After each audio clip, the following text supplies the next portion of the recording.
മുഖ്യമന്ത്രിക്കും മന്ത്രിമാർക്കുമെതിരെ ഉയർന്നിരിക്കുന്ന ഗുരുതരമായ അഴിമതി ആരോപണങ്ങളും കോടതി ഉത്തരവുകളും ചൂണ്ടിക്കാട്ടി LDF നേതാക്കൾ ഗവർണറെ കണ്ടു. നയപ്രഖ്യാപന പ്രസംഗത്തിന് മുൻപ് ഇത്തരം കാര്യങ്ങൾ ഗവർണർ പരിശോധിക്കണമെന്ന് LDF നേതാക്കൾ ആവശ്യപ്പെട്ടു. ഭരണഘടനാപരമായ ബാധ്യത നിറവേറ്റാതിരിക്കാനാവില്ലെന്നും പ്രതിപക്ഷത്തിന് പ്രതിഷേധത്തിനുള്ള അവകാശമുണ്ടെന്നും ഗവർണർ പറഞ്ഞതായും പ്രതിപക്ഷ നേതാവ് VS അച്യുതാനന്ദൻ പറഞ്ഞു. വെള്ളിയാഴ്ച നിയമസഭാ സമ്മേളനം ആരംഭിക്കാനിരിക്കെയാണ് LDF നേതാക്കൾ ഗവർണറെ കണ്ടത്. സോളാർ ബാർ കോഴ കേസുകളിൽ മുഖ്യമന്ത്രിയും മന്ത്രിമാരും ആരോപണ വിധേയരാണ്.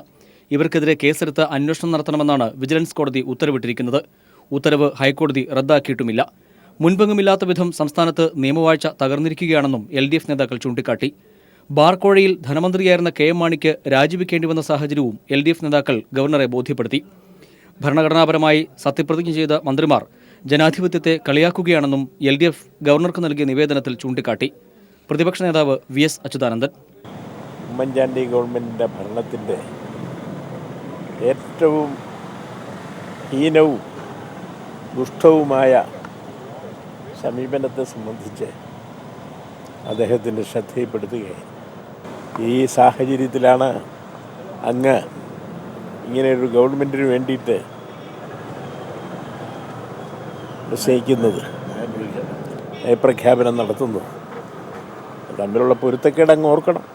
നയപ്രഖ്യാപന പ്രസംഗത്തിന് മുൻപ് സംസ്ഥാനം നേരിടുന്ന ഗുരുതരമായ സ്ഥിതിവിശേഷം ഗവർണർ പരിശോധിക്കണമെന്നും LDF ആവശ്യപ്പെട്ടു. ഭരണഘടനാപരമായ ബാധ്യത നിറവേറ്റാൻ താൻ ബാധ്യസ്ഥനാണെന്ന് ഗവർണർ LDF നേതാക്കളെ അറിയിച്ചു. LDF നേതാക്കളായ C. ദിവാകരൻ, മാത്യു ടി തോമസ്, AK ശശീന്ദ്രൻ എന്നിവർക്കൊപ്പമാണ് പ്രതിപക്ഷ നേതാവ് ഗവർണറെ കണ്ടത്. News bureau, Thiruvananthapuram. സർക്കാരിനെ അട്ടിമറിക്കാനുള്ള ശ്രമങ്ങൾക്ക് ജനപിന്തുണ കിട്ടില്ലെന്ന് മുഖ്യമന്ത്രി. സരിതയുടെ വെളിപ്പെടുത്തലുകൾക്ക് പിന്നിൽ ഗൂഢാലോചനയുണ്ടെന്ന പരാതി സർക്കാർ തലത്തിൽ അന്വേഷിക്കും. ബെന്നി ബെഹനാനും തമ്പാനൂർ രവിക്കും എതിരായി ഉയർന്നത് വെറും ആരോപണങ്ങൾ മാത്രമെന്നും ഉമ്മൻചാണ്ടി വ്യക്തമാക്കി. വലിയൊരിടവേളയ്ക്ക് ശേഷം സോളാർ കത്തിപ്പടരുന്ന സാഹചര്യത്തിൽ സോളാർ ചോദ്യശരങ്ങളായിരുന്നു മന്ത്രിസഭാ യോഗശേഷം മുഖ്യമന്ത്രി നേരിട്ടത്. സോളാറിൽ ഉന്നയിക്കുന്ന ആരോപണങ്ങൾ തെളിയിക്കാൻ മുഖ്യമന്ത്രി സരിതയെ വെല്ലുവിളിച്ചു. ആരോപണങ്ങളിൽ 1% കഴമ്പുണ്ടെങ്കിൽ മുഖ്യമന്ത്രി പദം മാത്രമല്ല പൊതുസേവന രംഗം തന്നെ വിടുമെന്ന് മുഖ്യമന്ത്രി പ്രതികരിച്ചു. ജയിൽ ശിക്ഷ വിധിച്ചിട്ടുള്ളവരാണ് ഈ ആരോപണം പറയുന്നത്.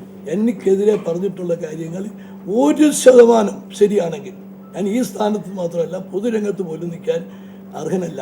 ബെന്നി ബെഹന്നാന്റെയും തമ്പാനൂർ രവിയുടെയും ഫോൺ വിളികളുടെ വിശ്വാസ്യത പരിശോധിക്കണം. UDF നിർദ്ദേശിച്ച തരത്തിൽ സോളാറിലെ ആരോപണങ്ങളെക്കുറിച്ച് ഒരു അന്വേഷണം സർക്കാർ തലത്തിൽ നടത്തും. ഇത് സംബന്ധിച്ച് ആലോചിച്ച് തീരുമാനിക്കുമെന്നും മുഖ്യമന്ത്രി പറഞ്ഞു. അത് ആരോപണമല്ലേ, വരട്ടെ. അതിന്റെ ക്രെഡിബിലിറ്റിയെ സംബന്ധിച്ചിടത്തോളം അതിന്റെ സാധ്യതയെ സംബന്ധിച്ചിടത്തോളം ഒക്കെ വരട്ടെ. UDF ആവശ്യപ്പെട്ടിട്ടുണ്ട്, നിശ്ചയമായിട്ടും അത് പരിശോധിക്കും. സോളാർ കമ്മീഷനിൽ നൽകിയ മൊഴിയിൽ ഉറച്ചുനിന്ന മുഖ്യമന്ത്രി ഖജനാവിന് നഷ്ടമുണ്ടാക്കാത്ത ചാരക്കേസിൽ കരുണാകരൻ രാജിവെച്ചല്ലോ എന്ന ചോദ്യത്തിന് ഇങ്ങനെയാണ് പ്രതികരിച്ചത്. ISRO ചാരക്കേസും Shri K. കരുണാകരൻ രാജിവെച്ചതുമായിട്ട് യാതൊരു ബന്ധവുമില്ല. ഏതെങ്കിലും എൻ്റെ ഒരു സ്റ്റേറ്റ്മെന്റ് ഈ ചാരക്കേസ് സംബന്ധിച്ച് അദ്ദേഹത്തെ കുറ്റപ്പെടുത്തിയിട്ടുള്ളതുണ്ടെങ്കിൽ നിങ്ങളൊന്നും എടുത്തില്ല. ഇത് തമ്മിലുള്ള അന്നത്തെ രാഷ്ട്രീയ സാഹചര്യം നിങ്ങൾ ഈ പറയുന്ന ഒന്നുമല്ല. സോളാർ കേസിൽ ബാബുരാജിന് ഭൂമി പോക്കുവരവ് ചെയ്തു കൊടുത്തതിൽ അപാകതയില്ലെന്നും ഇതൊരു പൗരന്റെ അവകാശമാണെന്നും മുഖ്യമന്ത്രി പറഞ്ഞു. സരിതയുടെ ആരോപണങ്ങൾ സർക്കാരിന് ഭീഷണിയല്ല. സർക്കാരിനെ അട്ടിമറിക്കാനുള്ള പ്രതിപക്ഷ നീക്കങ്ങൾക്ക് ജനപിന്തുണ ലഭിക്കില്ലെന്നും മുഖ്യമന്ത്രി വിശദീകരിച്ചു. News bureau, Thiruvananthapuram. സോളാർ കേസിൽ മുഖ്യമന്ത്രിക്ക് വേണ്ടി സരിതാ നായരെ സ്വാധീനിക്കാൻ ശ്രമിച്ച സംഭവത്തിൽ KPCC ജനറൽ സെക്രട്ടറി തമ്പാനൂർ രവിക്കെതിരെ കേസെടുക്കാനാവില്ലെന്ന് പോലീസിന് നിയമോപദേശം. ഫോൺ സംഭാഷണം തെളിവായി സ്വീകരിക്കാനാവില്ല എന്നാണ് പോലീസിന് ലഭിച്ചിരിക്കുന്ന നിയമോപദേശം. സോളാർ കേസിൽ മുഖ്യമന്ത്രിക്ക് അനുകൂലമായി മൊഴി നൽകണമെന്നാവശ്യപ്പെട്ട് KPCC general secretary Thampanoor Ravi Saritha നായരുമായി നടത്തിയ ടെലിഫോൺ സംഭാഷണം പുറത്തുവന്നിരുന്നു. സംഭവത്തിൽ രവിക്കെതിരെ കേസെടുക്കണമെന്നാവശ്യപ്പെട്ട് പ്രതിപക്ഷ നേതാവ് VS അച്യുതാനന്ദനും പൊതുപ്രവർത്തകനായ PK രാജുവും DGPക്ക് പരാതി നൽകിയിരുന്നു. പരാതി DGP കണ്ടോൺമെന്റ് അസിസ്റ്റന്റ് കമ്മീഷണർക്ക് കൈമാറി. രവിക്കെതിരെ കേസെടുക്കാൻ കഴിയുമോ എന്ന് പോലീസ് നിയമോപദേശവും തേടി. ശബ്ദരേഖകൾ തെളിവായി സ്വീകരിക്കാൻ കഴിയില്ലെന്നാണ് പോലീസിന് ലഭിച്ചിരിക്കുന്ന നിയമോപദേശം. മുഖ്യമന്ത്രിക്ക് അനുകൂലമായി മൊഴി നൽകണമെന്നും മുഖ്യമന്ത്രിയെ 3 തവണയെ കണ്ടിട്ടുള്ളൂ എന്ന് പറയണമെന്നും തമ്പാനൂർ രവി സരിതയോട് ആവശ്യപ്പെട്ടതിന്റെ രേഖകളായിരുന്നു പുറത്തുവന്നത്. മുഖ്യമന്ത്രി കമ്മീഷന് നൽകിയ മൊഴികൾ പത്രങ്ങൾ വായിച്ച് പഠിക്കണമെന്നും തമ്പാനൂർ രവി ഉപദേശിച്ചിരുന്നു. ബിജു തെമ്മാടിയാണെന്നും തമ്പാനൂർ രവി ടെലിഫോൺ സംഭാഷണത്തിൽ പറഞ്ഞിരുന്നു. ഫലത്തിൽ മുഖ്യമന്ത്രിക്ക് സരിതയുമായി ബന്ധമുണ്ട് എന്ന് തെളിയിക്കുന്ന രേഖയാണ് സാങ്കേതികത്വത്തിന്റെ പേരിൽ സർക്കാർ ഇല്ലാതാക്കുന്നത്. News bureau, Thiruvananthapuram. സംസ്ഥാന സർക്കാർ ജുഡീഷ്യറിയെ അവഹേളിക്കുകയാണെന്ന് CPIM സംസ്ഥാന സെക്രട്ടറി കോടിയേരി ബാലകൃഷ്ണൻ. ജുഡീഷ്യറിക്കെതിരായി ഭരണപക്ഷം നടത്തുന്ന ആക്രമണം ജനാധിപത്യത്തിനെതിരെയുള്ള കടന്നുകയറ്റമാണെന്നും കോടിയേരി പറഞ്ഞു. സംസ്ഥാനത്തെ ക്രമസമാധാന നില തകർന്നിരിക്കുകയാണെന്നും സർക്കാർ രാജിവെച്ച് ജനകീയ കോടതിയെ നേരിടാൻ തയ്യാറാകണമെന്നും കോടിയേരി തിരുവനന്തപുരത്ത് ആവശ്യപ്പെട്ടു. കോൺഗ്രസ് മന്ത്രിമാർക്കെതിരെ ഏതെങ്കിലും ജഡ്ജി പ്രതികരിച്ചാൽ ആ ജഡ്ജിമാർക്കുണ്ടാകുന്ന അനുഭവം എന്താണ് തൃശ്ശൂരിലെ വിജിലൻസ് കോടതി ജഡ്ജിക്കുണ്ടായ അനുഭവം? ഇത് ജുഡീഷ്യറിയെ ഭയപ്പെടുത്താനാണ്. ഭരിക്കുന്ന കക്ഷി ജുഡീഷ്യറിയോട് ഇത്തരം നിലപാട് സ്വീകരിച്ചാൽ ജുഡീഷ്യൽ സ്ഥാപനത്തിലുള്ളവർ എങ്ങനെയാണ് സ്വതന്ത്രമായി പ്രവർത്തിക്കുക? Solar commission judge, retired judge Sivarajan കഴിഞ്ഞ ദിവസം അദ്ദേഹത്തിന്റെ ശവമഞ്ചവും പേറി ഒരു സ്ഥലത്ത് കോൺഗ്രസുകാർ പ്രകടനം നടത്തുന്നത് കണ്ടു. ഇപ്പോൾ സോളാർ കമ്മീഷനും അവർക്ക് വേണ്ടാത്ത കമ്മീഷനായിട്ട് മാറി. ഇങ്ങനെ ജുഡീഷ്യറിക്കെതിരായി നടത്തുന്ന ഈ ആക്രമണം പാർലമെന്ററി ജനാധിപത്യത്തിനെതിരെയുള്ളൊരു വെല്ലുവിളിയാണ്. ഇതിവിടെ തുടർച്ചയായി നടന്നുകൊണ്ടിരിക്കുമ്പോൾ ഇതിനെ അപലപിക്കാൻ പോലും മുഖ്യമന്ത്രി തയ്യാറാകുന്നില്ല. ഉമ്മൻചാണ്ടിയെ നിലമറന്ന് സംരക്ഷിക്കുന്ന ആളാണ് KC ജോസഫ് എന്ന് പിണറായി വിജയൻ. ഇതിന്റെ തെളിവാണ് ജഡ്ജിക്കെതിരെയുള്ള KC ജോസഫിന്റെ പരാമർശം. കോഴയുടെ കാര്യത്തിൽ മുഖ്യമന്ത്രി ഉദാരമനസ്കരാണെന്നും താൻ മാത്രമല്ല ഒപ്പം നിൽക്കുന്നവരും വാങ്ങണമെന്ന നിലപാടാണ് ഉമ്മൻചാണ്ടിക്കുള്ളതെന്നും പിണറായി പറഞ്ഞു. KC ജോസഫിനെതിരെയുള്ള കോടതി അലക്ഷ്യ പ്രശ്നം ഇത് KC ജോസഫിൻ്റെ മാത്രമായിട്ടുള്ളൊരു പ്രശ്നമല്ല. ഒരുപക്ഷെ കോൺഗ്രസ്സിൽ ഈ വലിയ തോതിൽ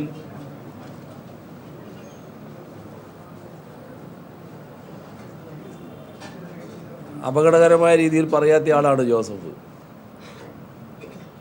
ആ ജോസഫ് പോലും ഇങ്ങനെയായി എന്നുള്ളതാണ് നമ്മൾ കാണുന്നത്. അതാണ് കോൺഗ്രസിൻ്റെ ഒരു മികവ് ഇവിടെയാണ് കിടക്കുന്നത്. കാരണം ഒരു ജഡ്ജിക്കെതിരെ വ്യക്തിപരമായി ആക്ഷേപം ഉന്നയിക്കാൻ പാടില്ല എന്നത് മനസ്സിലാക്കാത്തയാളല്ല ജോസഫ്. അപ്പോൾ ഉമ്മൻചാണ്ടിയുടെ ഏറ്റവും അടുത്തയാളായിട്ടാണ് ജോസഫ് നിലകൊള്ളുന്നത്. ഉമ്മൻചാണ്ടിയുടെ ഏറ്റവും അടുത്തവർ മൂന്നാളാണെന്നാണ് സാധാരണ പറഞ്ഞു കേൾക്കാറ്. അപ്പം അതിൽ ഈ മറ്റു രണ്ടു പേർക്കും ഉണ്ടായ പരാതിയൊന്നും ജോസഫിനെതിരെ ഉയർന്നു വന്നതായിട്ട് കണ്ടിട്ടില്ല. അതെന്താണെന്ന് എനിക്കറിയില്ല. എന്നാൽ ജോസഫ് തൻ്റെ നിലവിട്ടും ഉമ്മൻചാണ്ടിയെ സംരക്ഷിക്കുന്നതിന് വേണ്ടി രംഗത്ത് വന്നതാണ് ഈ ജഡ്ജിയെ അവഹേളിച്ച സംഭവം. ജോസ് തട്ടേലിനെതിരായ വിവാദ സിഡിക്ക് പിന്നിൽ ഉമ്മൻചാണ്ടി എന്ന വെളിപ്പെടുത്തൽ. സോളാറിൽ നിന്ന് ജനശ്രദ്ധ തിരിച്ചുവിടാൻ രാഷ്ട്രീയ കരുനീക്കം നടത്തിയത് ബെന്നി ബെഹനാൻ എന്ന സിഡിയിൽ ഉൾപ്പെട്ട നോബി. പണം ആവശ്യപ്പെട്ട നോബി ബെന്നി ബെഹനാനെ വിളിക്കുന്ന ശബ്ദരേഖ പീപ്പിൾ പുറത്തുവിട്ടു. ഹലോ, ബെന്നി സാറേ, നോബിയാണ് വിളിക്കണേ. സാറേ, കാശിന്റെ കാര്യത്തിൽ തീരുമാനം വലുതായോ? എന്നത്തേക്കാവും? ഫാദറായിട്ട് സംസാരിച്ചിട്ട് കാര്യമില്ല, ഞാനായിട്ടല്ലേ ഡീൽ എടുത്തത്. ആ സമയത്ത് ഫാദർ ഉണ്ടായില്ലല്ലോ. എന്താ ചെയ്യാ? എപ്പോ വിളിക്കണം?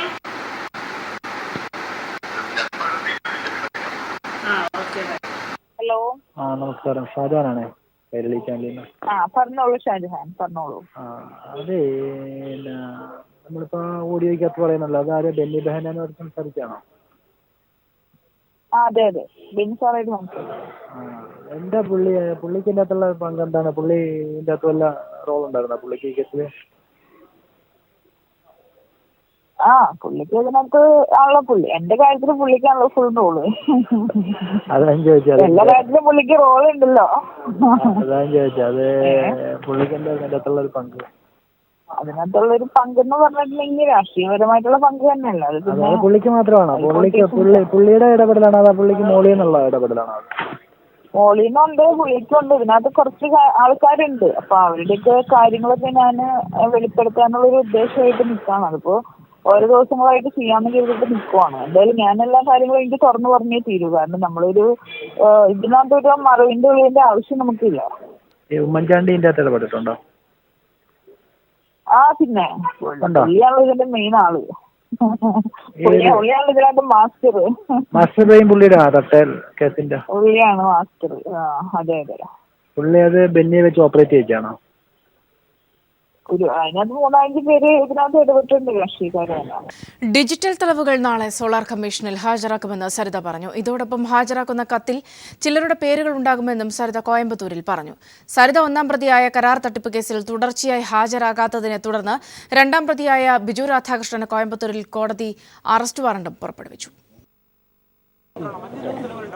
നാളെ ഇന്ന് ഇത്രയും സമയം അനുസരിച്ചുള്ള കാര്യങ്ങളായിരിക്കും ഞാൻ ചെയ്യുക. അതൊന്ന്. നാളെ ഡിജിറ്റൽ എവിഡൻസ് കൊടുക്കാനുള്ള പ്രിപ്പറേഷൻ എൻ്റെ ഭാഗത്തുണ്ട്. ഡിജിറ്റൽ അല്ലെങ്കിൽ മറ്റുള്ള എവിഡൻസസ് കൊടുക്കാനുള്ള പ്രിപ്പറേഷൻ എൻ്റെ ഭാഗത്തുണ്ട്.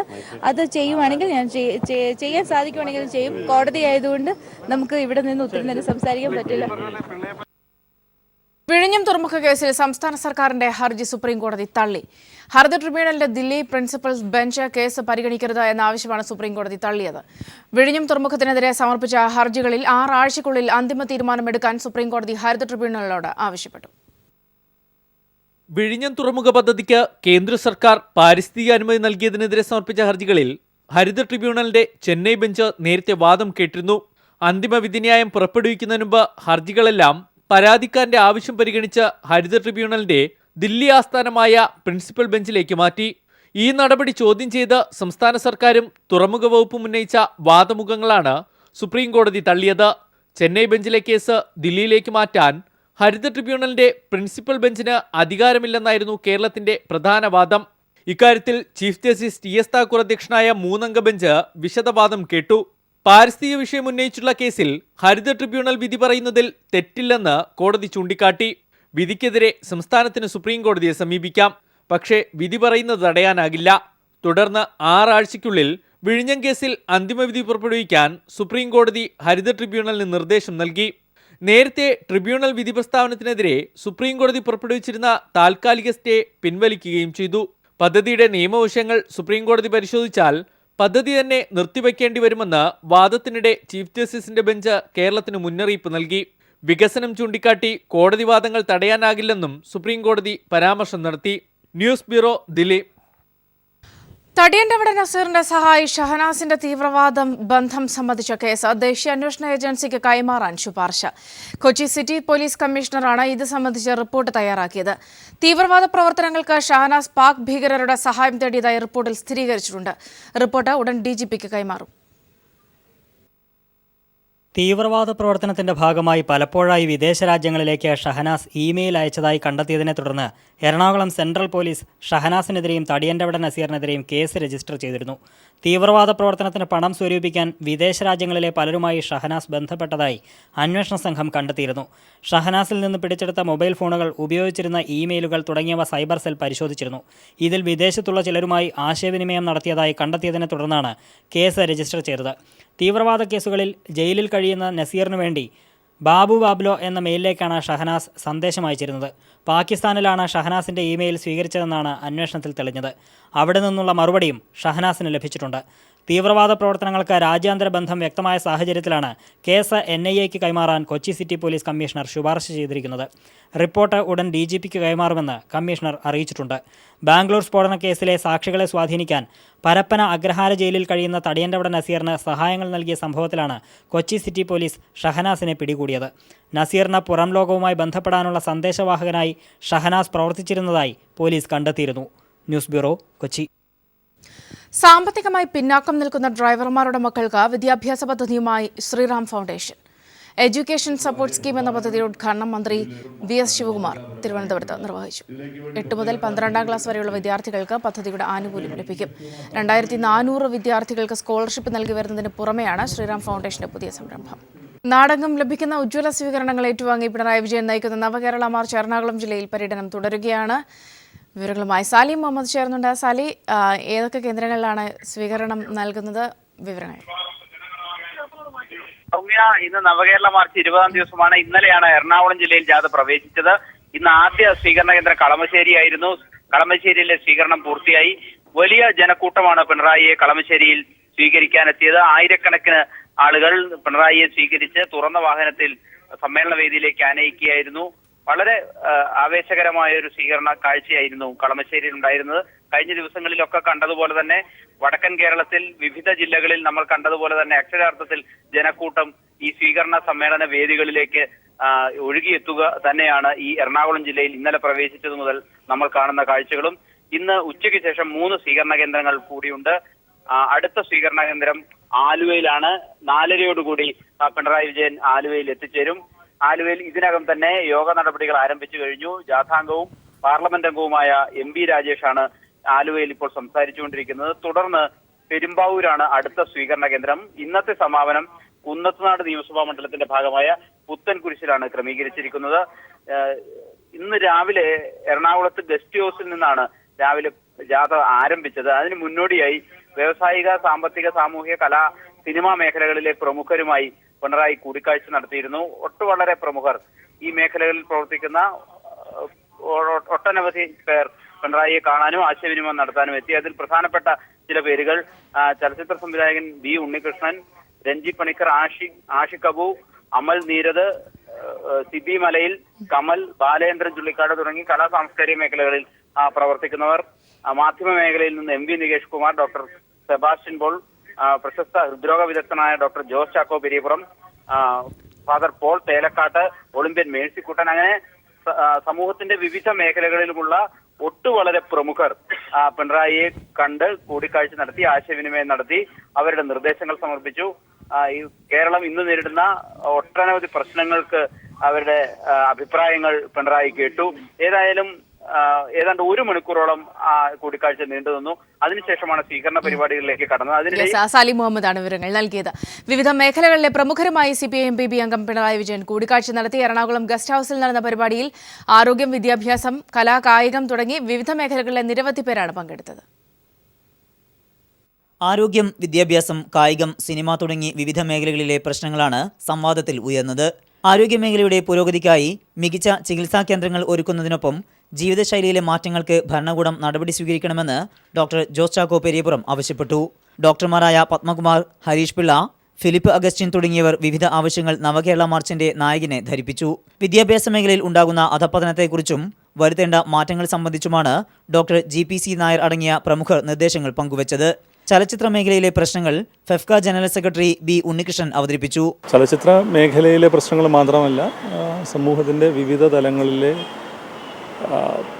കേരളത്തിൽ അഭിസംബോധന ചെയ്യപ്പെടേണ്ട പ്രശ്നങ്ങളെക്കുറിച്ച് വന്നവരൊക്കെ അഭിപ്രായം ഉന്നയിക്കുകയും അതിനോട് വളരെ